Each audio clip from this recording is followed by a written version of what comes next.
Here's a great question from a Zero to Launch student named Rafia. Rafia writes, I'm wondering whether most revenue for a service or blog type website is generated from ads. Is it the CTR, that's click-through rate, that generates a high revenue? And can this alone sustain a business? This hardly seems like enough to me.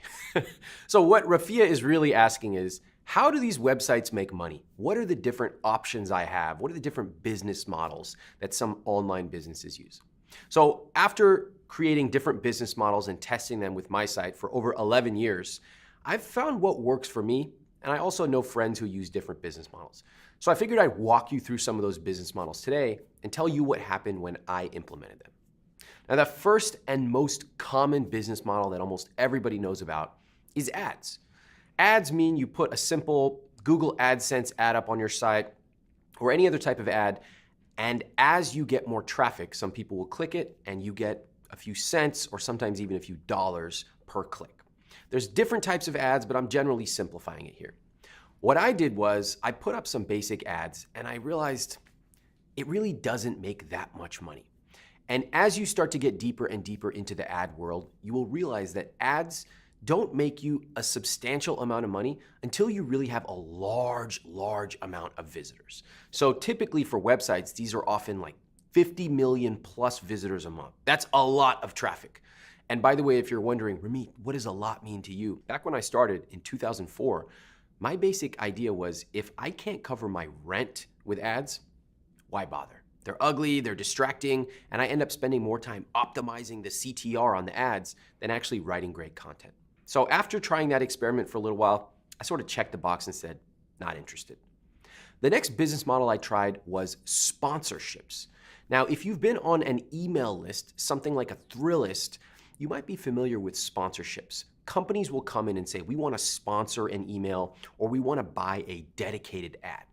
So I actually experimented with this. I got together with a friend, we put together an ad packet, and we went out to potential sponsors and we said, here's our audience, here's the demographics, do you want to do a sponsorship? Frankly, this really didn't work at all. We wasted a lot of time, we spent months and months reaching out to people, and even if we got a sponsorship for $1,000, $2,000, $5,000, we looked at how much work we were putting in and it wasn't really scalable. Now, with that said, I know a lot of friends who have businesses that run on really large sponsorships. They get $10,000, $25,000 sponsorships regularly. The difference is they have a sales team. They've built relationships with marketing buyers all over the industry. You're probably not gonna have that when you start out. So if I had to say one thing to you about sponsorships, I would say it probably doesn't make sense early on to worry about that. The next business model that a lot of people ask about is selling physical products. You know, like they create something, some weird paperclip organizer or something, let me ship it to you. I'm gonna be honest in telling you, I don't have a lot of experience doing this. I'm wary of this business model, particularly when compared to online business models, because the profit margins are necessarily low. Just to give you an example, we have a notepad that our designers created internally for I Will Teach staff. We would have had to price it at around 50 bucks for a teeny little notepad, and then we would have had to ship it and our profit margin would have been this small. So I'm not an expert in shipping physical products. There are a lot of other people who are, but when I look at the profit margins offered there versus online products where the profit margin is way higher and the scale is huge, I'm less interested in physical products. The next business model that you can try is affiliates. So if you've seen an affiliate ad, you will know it. Typically, you'll see this with credit cards. So you'll see some blogger write a review of my favorite credit card, and at the bottom they'll say, this is an affiliate link. If you click that and you sign up, the credit card company is gonna pay that blogger something like 50 bucks or 75 bucks. It can actually be a lot. And there's affiliate programs for everything. Anybody know the biggest affiliate program in the world? It's called Amazon.com. So if somebody links to Amazon, a lot of times they have an affiliate code. And Amazon will pay them roughly 5 or 6% if you buy something in a certain number of days. So affiliate can be good, it can also be bad. My experience with affiliates was pretty interesting. I didn't do affiliate links for a long time because I didn't want people to think I was recommending stuff just to make money. I actually just wanted to recommend the best products. But eventually I started to say, hey, my readers trust me. They're already gonna sign up for this account. Why don't I try putting an affiliate link in? And so I did. Early on, years ago, I wrote a review of my favorite bank account. I showed screenshots on how I set it up, and I added a couple of small links in there. Overnight, I became ING Direct's worldwide #1 affiliate. And actually, I was generating something like $10,000 a month, basically for just putting a link in there. So you would think, oh, that's pretty great. Over time, I came to realize that #1, it was a very small part of our overall revenue. And #2, I sort of just got uninterested in it. Click-through rates sort of tail off.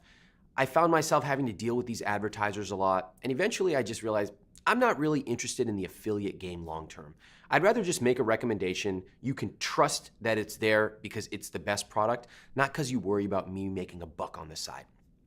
There are a lot of people who make a lot of money on affiliates. They can do it in a variety of ways. One, they can write content and add links like I did. Other times they can actually set up landing pages and capture traffic and divert it. It can get very complex. In general, affiliate links can work if you have something that you're recommending you truly believe in, and if you don't get too distracted with affiliate links. Remember that affiliates can change their rules on the fly. They can change their commissions whenever they want. So you're building a business on the back of another business. Just remember, you want to keep your customers to yourself because over the long term, that's the best value you have. And that brings me to the next business model, and that is really selling something you create. Typically, these are information products like a video course. So I spend a lot of time building these products. The video courses that we create for I Will Teach You to Be Rich and Zero to Launch and several other properties we have take a long time. We spend tons of time researching them, outlining them, testing them, recording them, and designing them. But once we're ready, once we know they're great, we can release them to the world and we keep all of the profits. So if somebody comes and buys something from us, we don't have to pay 30% to Amazon, 30% to Apple, and all these people who put their hand out and want a little cut. We don't have to do that. We own it. We can change the title. We can change the price. We could do anything we want. Now, as you can imagine, that also takes a lot of work and it takes a lot of sophistication. So there's a trade-off. What I found is that even when I started off in a really simple way, I created a $5 ebook. I sold over 1,000 of those. That's $5,000 in revenue. And I knew that if I could sell 10 or 100 copies, then I could sell 1,000. And if I can sell 1,000, then I can sell 10,000. So to me, it became really powerful to know that I control my destiny. If I work hard, if I create great products, I can find people who are willing to pay. And if they pay once, they'll pay twice. And if 10 people buy, 100 will buy. Over time, that became the crux of our business, and now we generate over 95% of our revenue through our own products. So I can't recommend it enough. You can take the skills and experience you have inside, the stuff you already know, and you can package it into something that the world will pay for. When you do that, you can put it online, you can sell it automatically. So as you're sleeping, people are still buying. You wake up and you see a sales report and it says, $27 or $270 or even $2,700 overnight. And that's incredibly powerful. The beauty of that is, yes, you have to work hard up front, but you work hard once and profit forever. So those are a few of the business models that I experimented with over the last 11 years. Now you can do this. You can grow your own successful business. In fact, one that generates 6 figures or even more. To get a behind the scenes video of how I took my blog from a site that nobody reads to a successful online business, just enter your email below. Look forward to sharing this behind the scenes video with you.